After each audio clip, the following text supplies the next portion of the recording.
Bonjour et bienvenue. Bienvenue pour ce webinaire résultat de la vente aux enchères conjointes du marché de carbone Californie-Québec de février 2025. Moi, c'est Marc Pernin, professeur au département de stratégie, responsabilité sociale et environnementale à l'École des sciences de la gestion à l'UQAM. Je suis ici aussi avec Charles Seguin, qui, qui laisse le Bonjour tout soin le de vous monde. présenter. Oui, donc moi je suis professeur aussi à l'École des sciences de la gestion à l'UQAM au département des sciences économiques.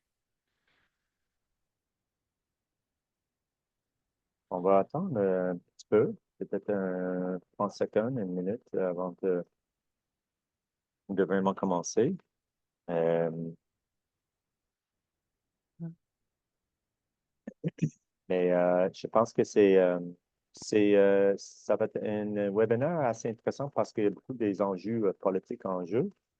On sait que il y avait l'élimination de la taxe fédérale sur le carbone récemment. On va en discuter un petit peu. Mais également beaucoup des enjeux politiques en Californie, en Washington. On va parler des deux juridictions un peu. Euh, je ne sais pas si on ose parler aussi de ce qui se passe avec l'administration Trump.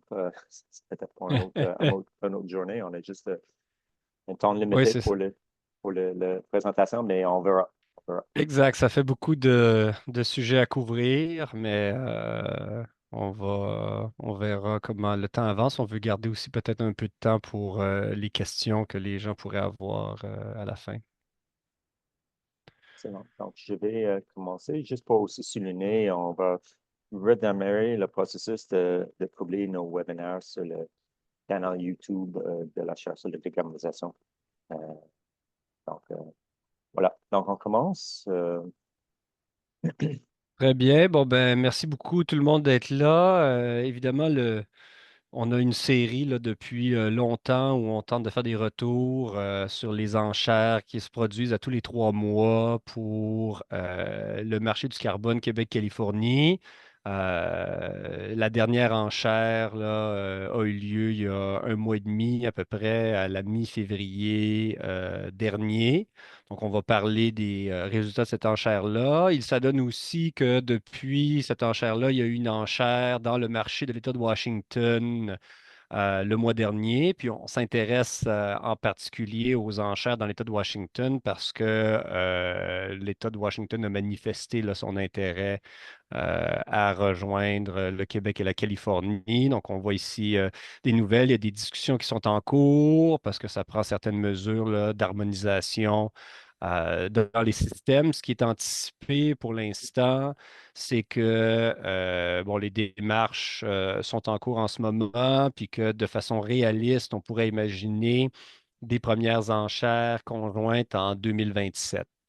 Ça correspondrait aussi à la prochaine période de conformité dans le système là, qui se déroule de 2027 à 2029. Fait que c'est pas obligatoire qu'un partenaire joigne en début de période de conformité, mais ça serait plus simple si c'était le cas, parce qu'on pourrait bien, en tout cas, peut-être de notre point de vue, à nous de chercheurs, ça serait avantageux parce qu'on pourrait bien isoler les effets de l'arrivée de Washington dans le marché parce qu'on aurait des données bien séparées entre les différentes périodes de conformité. Fait que si Washington joignait à partir de 2027, ça semble réaliste, puis ça semble positif aussi au niveau de l'analyse de l'impact sur le marché.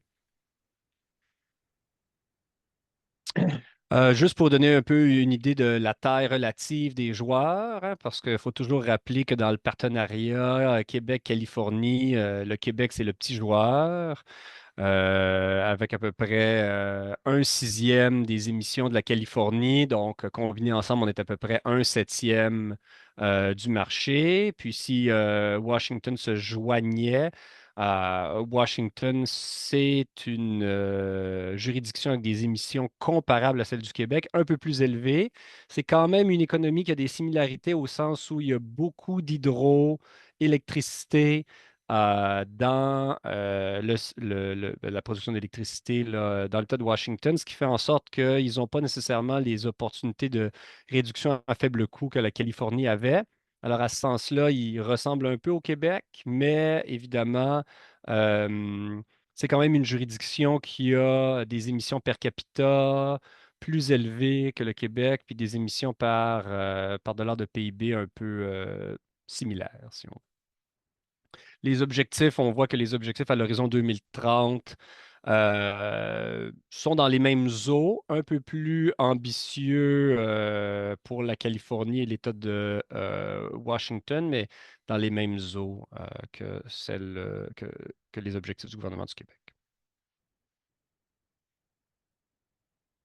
Donc, on va parler d'abord des résultats de la dernière enchère, celle du mois de février 2025. Donc, c'est une enchère qui, tu peux avancer, Marc. C'est une enchère où, bon, on rappelle un peu le contexte. Les enchères sont trimestrielles, donc il y a celle de février.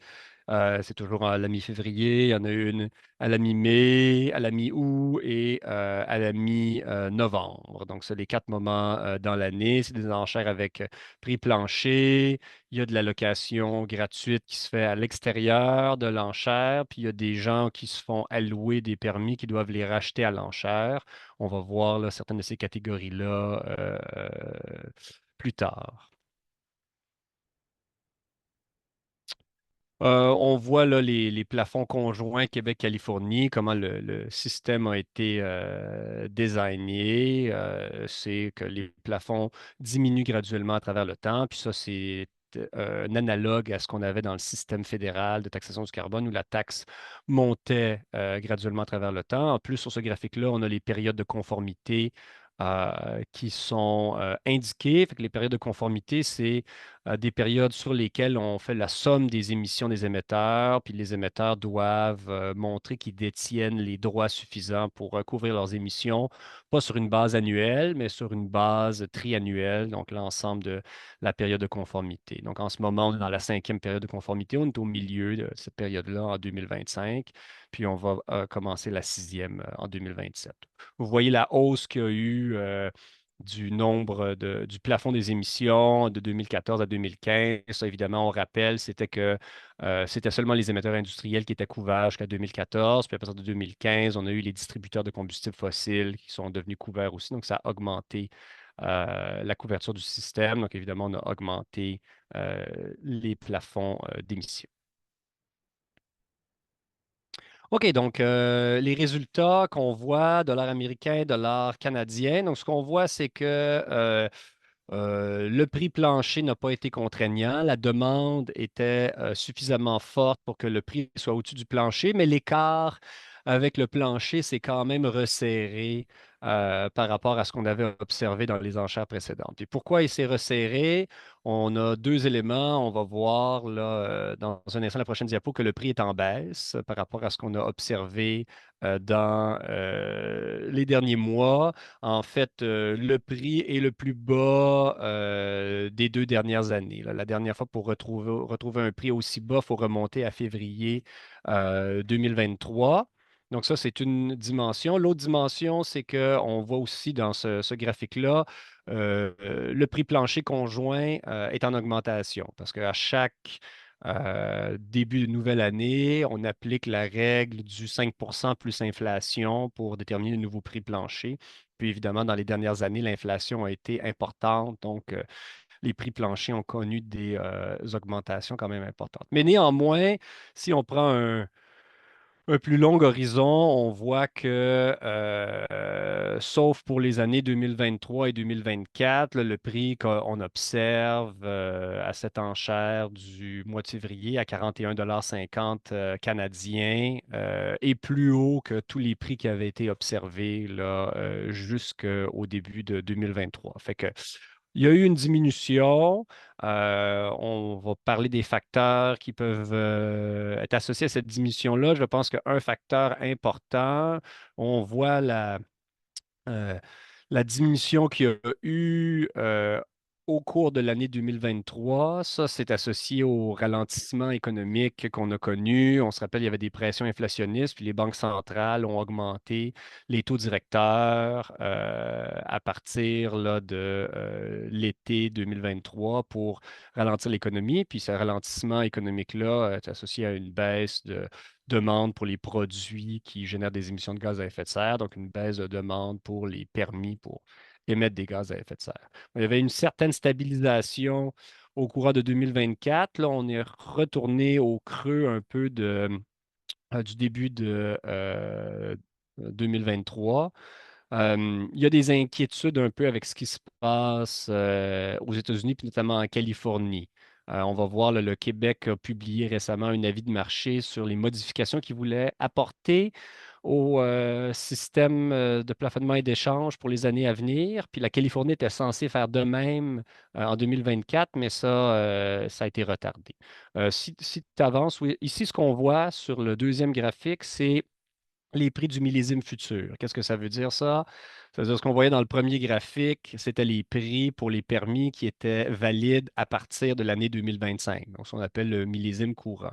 Mais à chaque enchère, les gouvernements participants, le Québec et la Californie, mettent aussi en vente des permis pour le millésime futur, c'est-à-dire des permis qui sont valides pour la prochaine période de conformité, donc avec un décalage de 3 ans par rapport au millésime présent. Donc là, pour le millésime futur, dans ce cas-ci, c'était des permis 2028. Donc, le but du millésime des permis, c'est que les permis ne peuvent pas être utilisés avant la date de leur millésime. Fait que des 2025 peuvent couvrir des émissions de 2025 ou n'importe quelle année après 2025, mais les 2028, elles peuvent seulement couvrir les émissions à partir de 2028. Donc, quelqu'un qui en aurait acheté maintenant, il ne pourrait pas les utiliser avant 3 ans. Donc, ce qu'on voit, c'est que la dynamique est un peu la même dans le cas du millésime futur, mais le prix était un peu plus faible. Le prix était un peu plus faible.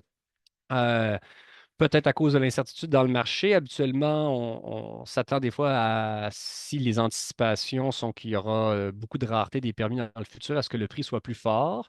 Surtout que le prix plancher dans 3 ans, rendu en 2028, va assurément dépasser les 40 dollars. Donc là, à un petit peu en dessous de 40 dollars canadiens pour le millésime futur, disons, il y avait une opportunité pour certains investisseurs, puis on va voir dans le pourcentage des permis qui ont été achetés par des investisseurs par rapport à des émetteurs que les investisseurs se sont prévalus de cet avantage-là. Donc ici, qu'est-ce qu'on voit dans ce petit tableau, c'est la proportion des unités achetées par des émetteurs. Donc, dans le marché, on a des émetteurs qui sont forcés par les gouvernements du Québec et de la Californie à détenir des permis pour couvrir leurs émissions, qui achètent les permis, mais les enchères sont aussi ouvertes à d'autres joueurs qui pourraient potentiellement vouloir acheter des permis à des fins d'investissement, c'est-à-dire dans l'objectif spéculatif de détenir les permis pendant un certain temps puis de les revendre plus tard euh, aux émetteurs. Donc, on voit que la vente d'unités du millésime présent, 83 des unités ont été achetées par les émetteurs. Donc, ça veut dire environ 17 ont été achetés par les spéculateurs. Ça, c'est un chiffre qui est assez normal. On tourne habituellement autour du 15 à 20 d'unités qui sont achetées par les spéculateurs dans le millésime présent. Par contre, dans le millésime futur, on voit que là, la proportion est habituellement plus élevée. Il semble que les spéculateurs aient un petit peu plus de patience ou peut-être un petit peu plus de liquidité que les émetteurs. Donc, ils sont habituellement capables d'acheter une plus grande proportion des unités du millésime futur, mais là, à 40 d'achat du millésime futur, c'est très, très élevé. Donc, on a comme un signal où soit les émetteurs sont moins confiants envers le marché futur que les spéculateurs, ou peut-être que dans la période actuelle, ils sont plus contraints financièrement, ce qui semble probable avec l'incertitude qui entoure les tarifs américains qui ont été révélés hier. Donc, ce n'était pas encore révélé au moment de l'enchère, mais disons qu'ils ont été révélés hier. Donc, on voit ici l'évolution à travers le temps euh, de la proportion qui a été achetée par les émetteurs entre le millésime courant et le millésime futur. Donc, on voit la ligne en verte pour le millésime courant. C'est assez constant. Il y a eu des petites exceptions, mais disons que depuis 4 ans, on est pas mal entre le 80 et le 90 qui est acheté par les émetteurs, alors qu'on voit que pour le millésime futur, on a atteint le seuil le plus faible des 10 dernières années qui ont été achetés par les spéculateurs, hein. Donc, il y avait eu brièvement au début de 2017 presque 40 des unités qui avaient été achetées par les spéculateurs, mais là, à 40,5 c'est le plus haut niveau. Donc, on sent un peu les contraintes auxquelles font face les émetteurs. Donc, je vous parlais des avis de marché parce que c'est ça. On a des signes un peu contradictoires en ce moment sur la confiance des participants au marché dans la continuation du marché dans le futur. Donc, d'un côté, il y avait une forte participation en termes de nombre à l'enchère. Il y avait 108 participants à l'enchère de février, si je me rappelle bien. Ça, c'était le plus haut taux de participation depuis l'année 2023, là. Donc, tout au cours de l'année 2024, on n'avait pas eu une aussi forte participation en termes de nombre, bien sûr. Mais la demande était quand même assez élastique, je dirais, pour cette enchère-là. C'est-à-dire qu'au prix plancher, on avait une forte demande, mais après ça, les quantités demandées n'augmentaient pas rapidement, diminuaient pas rapidement avec le prix. Donc, le prix est resté relativement proche du plancher à ce moment-là. Puis du côté du Québec, les signaux sont assez positifs.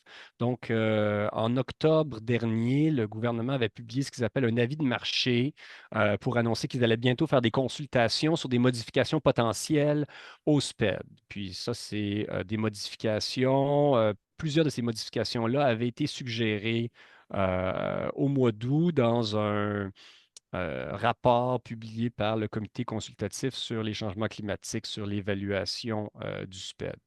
Donc, on devait combler l'écart estimé à 17,5 millions de droits d'émission. Ça, c'était une recommandation sur ce qui avait été jugé comme un certain niveau de surallocation dans les premières périodes du marché où les prix avaient été au plancher pendant quelques années. Donc, le gouvernement procéderait à une diminution des permis disponibles dans le futur pour combler ce 17,5 millions-là. Donc, ça devrait augmenter la rareté des permis. Après ça, une autre suggestion qui avait été faite par le Comité consultatif sur les changements climatiques et qui était repris par le gouvernement du Québec dans son avis de marché, c'est de réduire graduellement la limite de crédit compensatoire, puis éventuellement d'amener ça à zéro et de le transformer en mécanisme gouvernemental d'achat de réduction.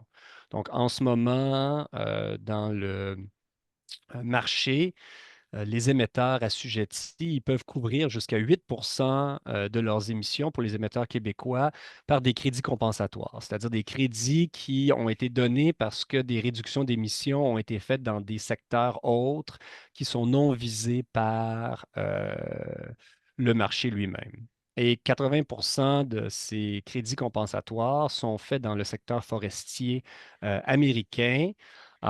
Puis, disons, il y a certaines incertitudes par rapport à la contribution réelle en termes de réduction des émissions que ces crédits forestiers dans le secteur de la foresterie américaine font réellement. Donc, nous, ce qu'on proposait, c'est que la limite de 8 diminue graduellement à travers le temps pour finalement arriver à zéro, mais que quand il reste des bonnes opportunités de réduction à être faites dans les secteurs non visés, il y a quand même des possibilités, mais que ces possibilités-là soient financées par des programmes gouvernementaux qui pourraient même venir des fonds générés par les enchères de droits d'émission plutôt que de permettre aux émetteurs de faire des émissions supplémentaires avec les réductions qu'ils auraient faites dans les secteurs non visés. Un autre point, c'est ajuster à la hausse le prix de la réserve. OK, donc, la réserve, ça, on n'en a pas parlé dans l'enchère aujourd'hui, mais il y a un prix plancher dans les enchères. Puis, il y a aussi c'est pas exactement un prix plafond, mais une certaine forme de prix plafond où le gouvernement du Québec ou le ministre de l'Environnement détient une réserve de droit qui peut vendre à des prix qui sont fixés, à des niveaux qui sont jusqu'à maintenant au-dessus du prix d'équilibre. Donc, personne n'a voulu profiter de la réserve, mais si les prix devenaient hauts dans le marché, des entreprises pourraient être tentées de s'approvisionner en crédit supplémentaire auprès de la réserve. Ce qu'on avait proposé, puis ce qui avait été retenu par le gouvernement dans son avis, c'est que ce prix de la réserve-là devait être rehaussé à la lumière des prix plus élevés qu'on observait dans le marché. Réviser les critères relatifs aux liens d'affaires, je saute là-dessus. Modifier les périodes de conformité pour les faire coïncider avec les années des cibles 2030 et 2050. Ça, ici, c'est important aussi parce que ça envoie un signal de pérennité du marché au-delà de 2030. Pour l'instant, les plafonds, les règles du marché sont définies seulement jusqu'en 2030. Et puis là, la grosse question qui se pose, l'incertitude qu'il pourrait y avoir dans le marché, c'est que le système n'est pas défini au-delà de 2030 encore. Donc, il faut que les partenaires se mettent d'accord. On peut avancer, Marc. Puis c'est pour ça, peut-être qu'il y a un peu d'incertitude dans le marché à cause de ce qu'on voit émerger du côté de la Californie. Donc, la Californie était censée émettre un avis similaire à celui du Québec avec ses propres modifications. Il y a des petites règles qui sont différentes entre le Québec et la Californie, par exemple sur la possibilité de recourir au crédit compensatoire. Donc, il y a de l'espace pour chacun pour faire des petites différences, pas peut-être des grosses différences, mais des petites différences.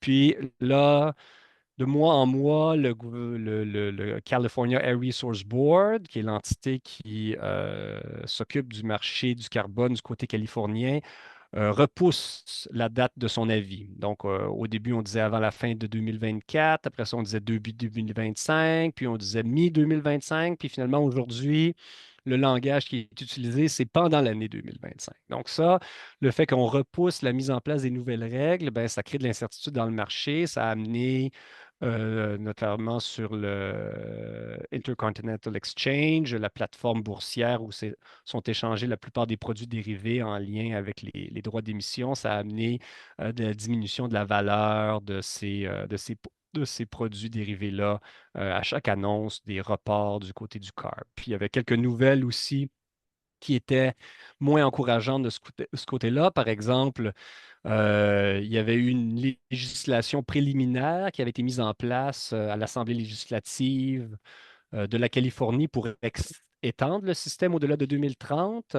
Mais déjà, on rappelait une chose que j'avais oubliée à la dernière extension, que l'adoption de cette législation-là allait demander une majorité des 2 tiers à l'Assemblée de la Californie. Donc déjà, il va falloir convaincre des élus dans les deux grands partis. Après ça, cette législation-là a été modifiée. C'est le troisième item là, qu'on voit en vert sur la liste pour ne pas mettre de l'avant la prolongation tout de suite, attendre un petit peu. Là, en Californie, on a du temps, on a du temps, on est à l'avance. La dernière fois qu'on a prolongé, c'était la prolongation 2020-2030. On a seulement fait la prolongation en 2017, donc 3 ans avant. Donc là, on est 5 ans avant, on a beaucoup de temps. Donc ça, c'est les optimistes qui disent ça, mais les pessimistes trouvent que les signaux sont moins optimistes. En particulier, un signal moins optimiste, c'est le fait que certains du côté politique disent que là, le système de plafonnement et d'échange en Californie serait devenu un enjeu politique. Et puis là, si ça devient un enjeu politique, on a vu qu'est-ce que ça a fait au Canada, ça peut faire augmenter les incertitudes sur le fait que le système va être étendu au-delà de 2030. Oui, et je vais juste ajouter, on prévoit de faire un autre webinaire plus tard après les prochaines ventes aux enchères en mai. Peut-être ça va être au début juin, ça va être confirmé. Ce webinaire va être en anglais. Puis on va inviter un expert de la Californie à participer pour nous donner un certain point de vue de la Californie sur les enjeux. Euh, donc, ouais, Oui, donc, ça va être très intéressant. je vais confirmer ça dans un avenir proche.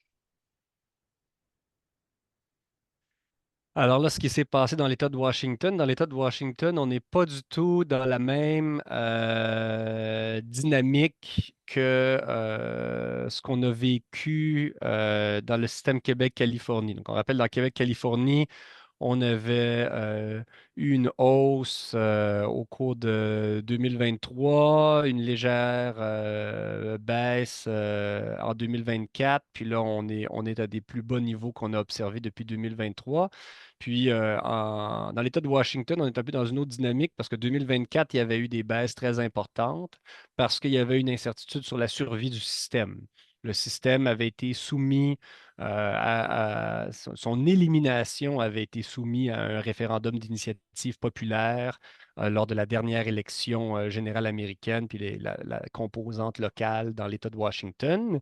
Mais les électeurs avaient rejeté la mesure pour éliminer leur système de marché du carbone. Donc, après ce rejet-là, on s'attendait à ce que le système reprenne de la vigueur, que la demande pour les permis soit forte maintenant que le système était confirmé dans Puis dans sa légalité.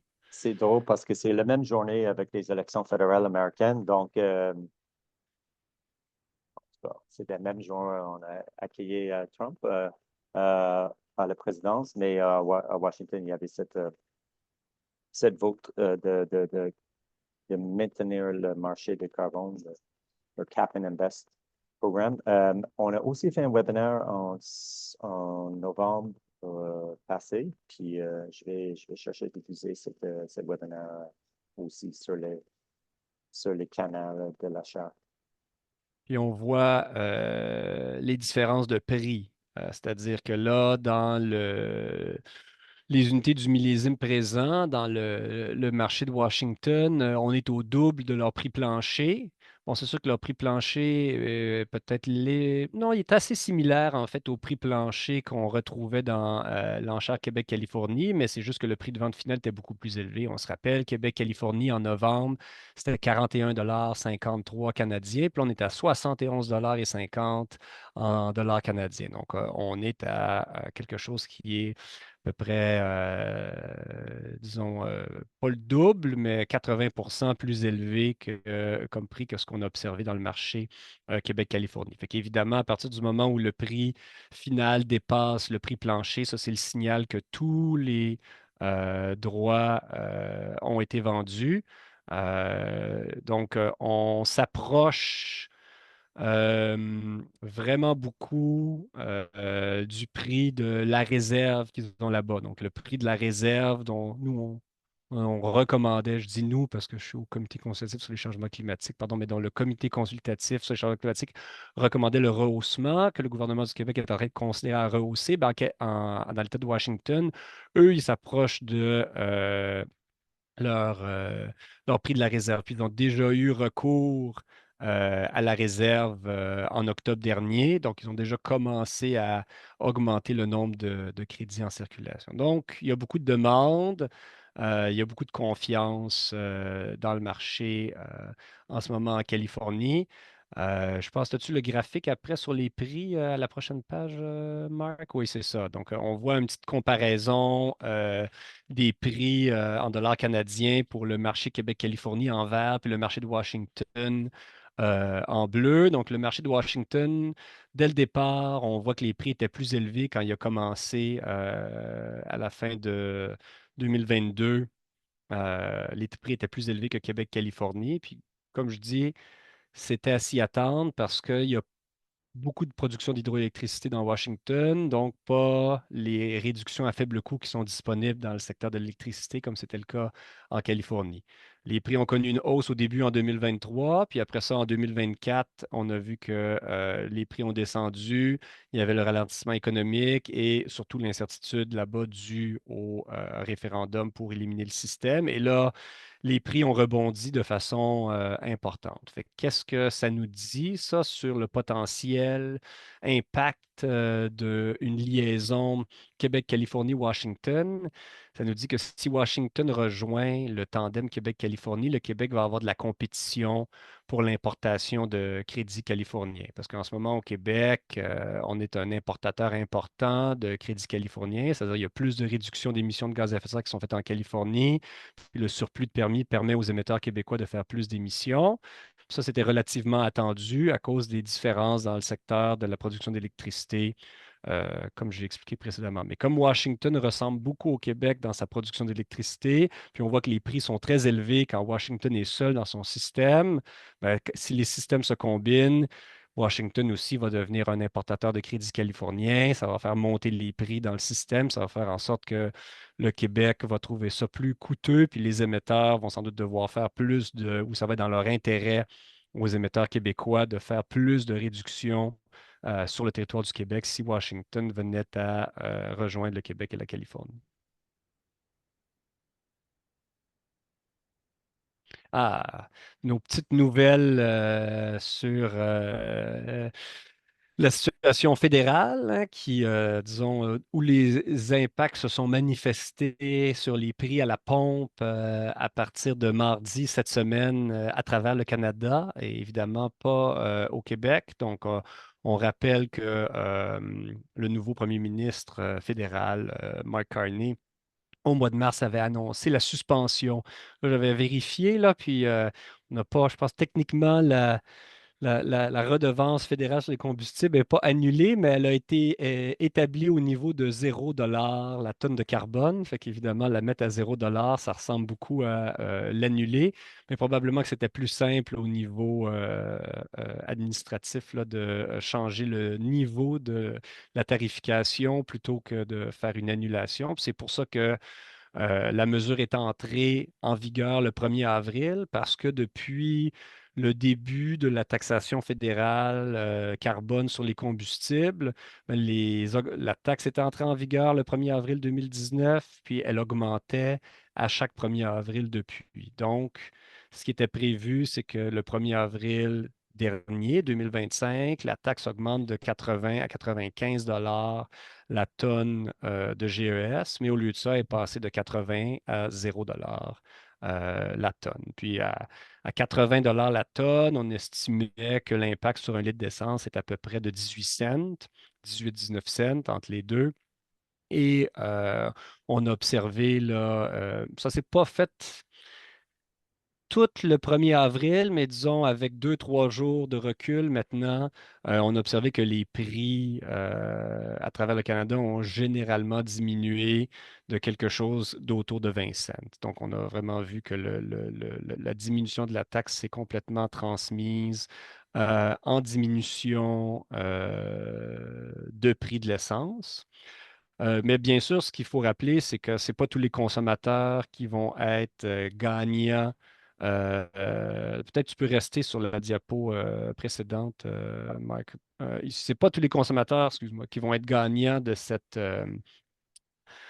les consommateurs canadiens qui vont être gagnants de cette mesure-là, parce qu'avec la fin de la redevance fédérale, il y a aussi la fin du remboursement. Donc, tous les ménages au niveau des provinces qui étaient affectés par la redevance fédérale recevaient une redevance trimestrielle, donc un dépôt direct dans leur compte équivalent au grosso modo à 90 du paiement moyen par ménage de taxes dans leur province. Donc ça faisait en sorte que les ménages plus modestes, qui généralement dépensent moins sur des produits qui génèrent des émissions de gaz à effet de serre, étaient gagnants. Ça variait selon les provinces. Des fois, c'était dans certaines provinces où il y avait plus de consommation de produits qui sont associés au gaz à effet de serre, comme en Alberta et en Saskatchewan. Des fois, c'était seulement les 20 ou les 30 plus pauvres ménages qui étaient gagnants. Des fois, dans d'autres provinces, comme en Ontario, au Manitoba, c'était 40 à 50 des ménages en moyenne qui étaient gagnants sur l'année. Donc là, tous ces ménages moins fortunés-là sont perdants avec l'annulation de la redevance fédérale sur les combustibles. Là, ce qu'il faut dire aussi, c'est qu'il reste toujours le système fédéral sur les grands émetteurs, lui, il est encore en vigueur. OK? Donc, les grosses industries qui émettent, si je ne m'abuse, au moins 50 000 tonnes par année de gaz à effet de serre, elles sont soit sujettes à un système fédéral ou dans certaines provinces à un système propre à la province, comme en Alberta ou en Ontario, par exemple, ou en Colombie-Britannique aussi.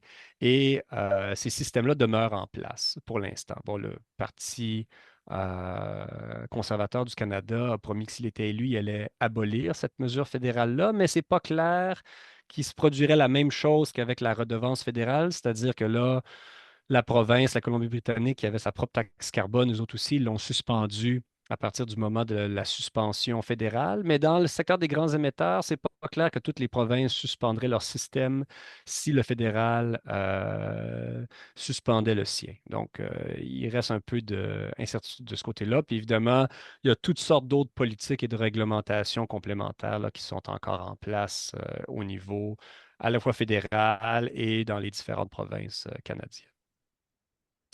Fait qu'on peut voir là, à la prochaine page le prix qu'a atteint avant de retomber à zéro la taxe fédérale, la redevance fédérale sur les combustibles. Donc, si on la compare, par exemple, c'est des prix qui étaient assez similaires à ce qu'on a observé dans les enchères de l'État de Washington, mais c'est des prix qui restaient supérieurs aux prix qui étaient observés dans le marché Québec-Californie depuis 2020 à peu près. On voit qu'avant, en 2018-19, les prix étaient, en fait, en 2018, ça n'avait pas commencé encore. Donc, en 2019, le prix était légèrement supérieur dans le marché Québec-Californie. Mais dès qu'on a eu le ralentissement pandémique, c'est ça la caractéristique des systèmes de marché du carbone, c'est que le prix s'ajuste aux conditions économiques, contrairement à la taxe qui, elle, ne répond pas aux conditions économiques. Donc, à partir du ralentissement pandémique, le prix Québec-Californie est passé en dessous de celui de la taxe fédérale. Puis ces prix-là, j'ai essayé de les transposer dans des prix par litre d'essence, juste pour donner une idée, parce qu'on a lu beaucoup dans les médias récemment que depuis le 1er avril, les Québécois payaient leur essence 20 cents plus cher que le reste des Canadiens.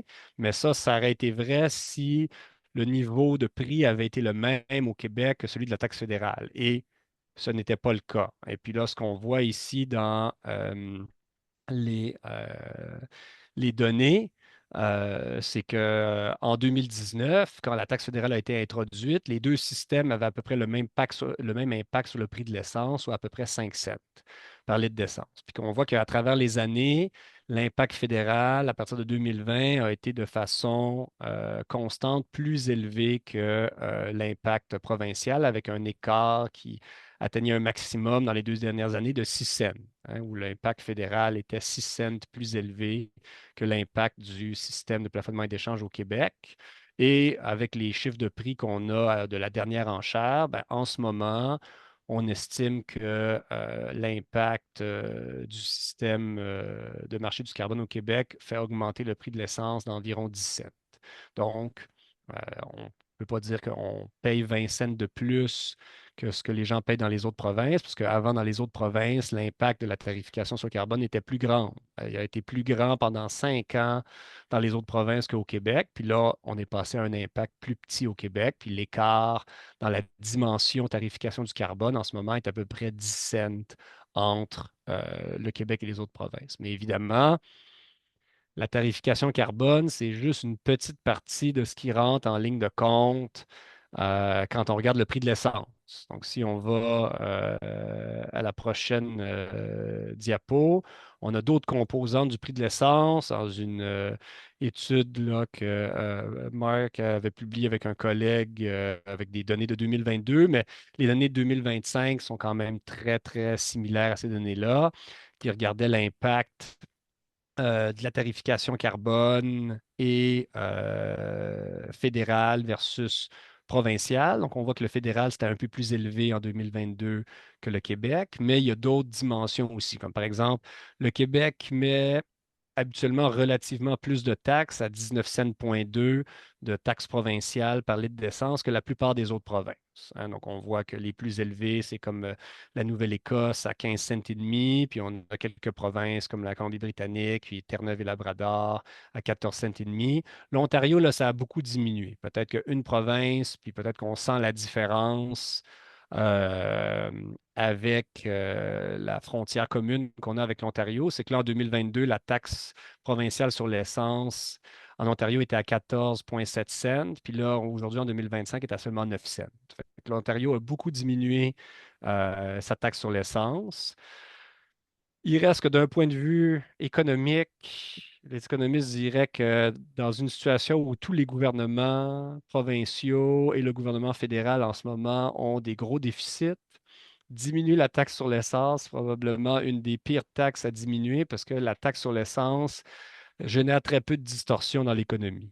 Donc, il y a vraiment, à part amener de l'argent dans la poche des consommateurs en termes d'amélioration de l'efficacité économique, diminuer la taxe sur l'essence, ça a très peu d'impact. C'est pour ça que l'essence est très taxée dans une grande majorité de pays parce que c'est une taxe très efficace. Pas juste parce qu'il y a des externalités à la conduite de véhicules automobiles, comme la pollution atmosphérique ou l'entretien du réseau routier, mais parce que les gens ne modifient pas beaucoup leur consommation d'essence quand on taxe l'essence. C'est un produit dont la demande, au moins à court terme, est inélastique. Donc, dans le contexte budgétaire difficile, beaucoup de gouvernements, pour probablement des raisons de saillance du prix de l'essence dans la société, font le choix de diminuer leur taxe sur l'essence, mais fiscalement, c'est une bien pire idée que de diminuer, par exemple, l'impôt sur le revenu ou l'impôt sur les profits des sociétés. Alors, ça serait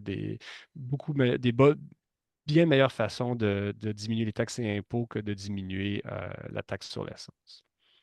Et j'ai peut-être juste aussi pour souligner que la chose qui est frappante pour moi dans ce genre de tableau, c'est malgré le fait que le prix de carbone est plus élevé ou était plus élevé en Colombie-Britannique dans cet exemple-là, relative à Montréal, 11 sous vis-à-vis 9 sous, avec des autres composantes de la taxe sur l'essence au Québec et à Montréal, le prix final total est plus élevé à la pompe au Québec et à Montréal qu'à Vancouver et Colombie-Britannique. Donc, c'est juste, des fois, il y avait ce discours qui existait qu'on ne paye pas le même prix. Puis, dans un sens, un tax is un tax. Je ne sais pas si c'est un slogan utilisé par des économistes. Effectivement, effectivement. Puis là, il reste qu'en 2025, il y a eu quand même des changements en Colombie-Britannique. Puis si on prend Vancouver en particulier, là, le prix de l'essence est plus élevé à Vancouver, même après l'élimination de la taxe britanno-colombienne sur le carbone qu'à Montréal. Mais c'est à peu près la seule ville canadienne qui se retrouve maintenant avec un prix de l'essence parce que la contribution pour le transport collectif à Vancouver est très, très élevée, là. C'est de loin la plus élevée au Canada. Alors, ça nous amène à la fin de cette présentation, puis on a essayé de garder du temps. Je pense qu'il nous reste encore au moins une quinzaine là, de minutes pour répondre à des questions que les participants pourraient avoir. Surtout là, je remercie à tout le monde d'avoir été là, à plus de 20 participants à ce webinaire. Là, c'est le plus grand nombre qu'on a eu depuis un certain temps. Donc, merci à tout le monde d'avoir été là. Puis, je pense que les gens peuvent utiliser le chat pour Mais poser des l'onglet questions. devrait être un onglet questions et Ah oui, il y a un réponses. onglet questions et réponses, Ouais. effectivement. Donc, sentez-vous bien à l'aise si vous voulez poser des questions. Là, Marc et moi, on reste encore quelques moments pour répondre à vos questions si vous en avez.